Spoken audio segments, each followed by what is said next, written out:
Assalamu alaikum. In the Qur'an there is a passage that says, "Indeed, with hardship comes ease. Truly, with hardship comes ease." It is repeated twice.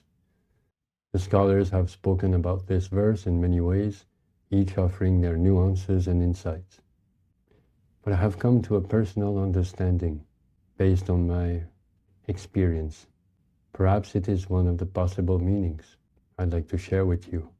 For every word of the Quran holds infinite depth, each revealing itself to the heart in its own time.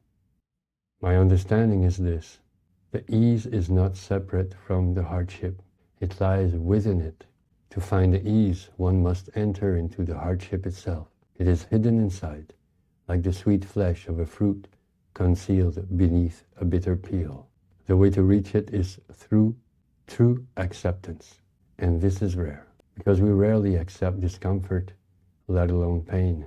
Our instinct is to recoil, to distract ourselves, to block it in the mind, to run from it, to suppress it, resist it with all our being. Yet the way out is inward. We must escape in, as it were, by turning fully toward the hardship with patience, with sabr, but a contemplative kind of sabr. Not gritting our teeth, but softening into the experience, becoming so intimate with it that the sense of I begins to dissolve. At first there is me and the pain, but if we stay and attend deeply, the separation fades. Eventually there is only the sensation itself, no longer labeled, no longer judged. Without the mind calling it pain or suffering, it becomes simply what it is. A movement of energy, a wave of life. In that moment it ceases to be frightening. It may even shift, transforming from contraction into expansion, from tightness into release, from suffering into ease. Even if the sensation remains, its painful quality is gone. It no longer disturbs our peace. And from this we emerge changed. Whether the hardship leaves or stays, it no longer binds us. Something in us has opened, expanded, deepened. This is a secret I discovered through meditative practice, one taught in various ways by several traditions I have studied.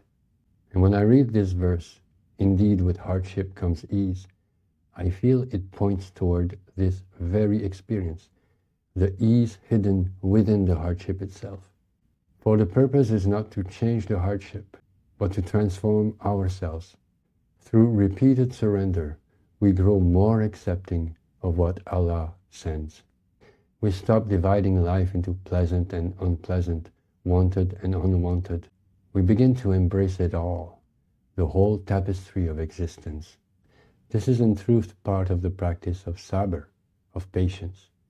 In Mahayana Buddhism, patience is considered one of the 10 perfections, a quality to be refined through many methods. Its purpose is the same, to accept reality as it is, without resistance. Through this, the illusion of a separate self-centered I begins to weaken and dissolve. The Buddhists call this the dismantling of the ego, the false self that clings to control. But in Islam, this transformation is made easier, gentler, more complete, because it is grounded in faith. The believer knows that behind every event stands Allah, the most compassionate, the most wise. This faith opens the heart, and the heart brings love into the practice.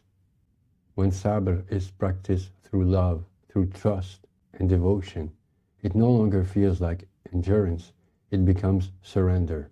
It is easier to surrender to the one who loves you more than you have ever been loved, to the source of all love and compassion. Because faith engages the emotional center, it offers a powerful antidote to the obstacles that arise in hardship.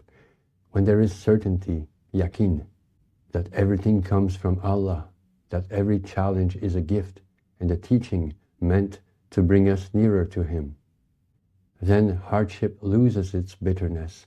It becomes medicine. Everything that comes is known to be precisely what is needed.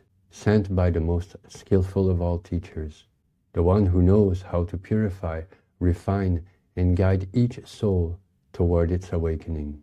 This is why the Prophet, peace be upon him, said, "How amazing is the affair of the believer.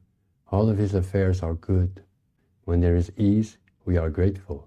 When there is hardship, we are patient. Both are pathways to Allah." When we live with this certainty, we can welcome each moment, joy or sorrow, as a messenger from the Beloved. And then truly, within every hardship, there is ease. Assalamu alaikum.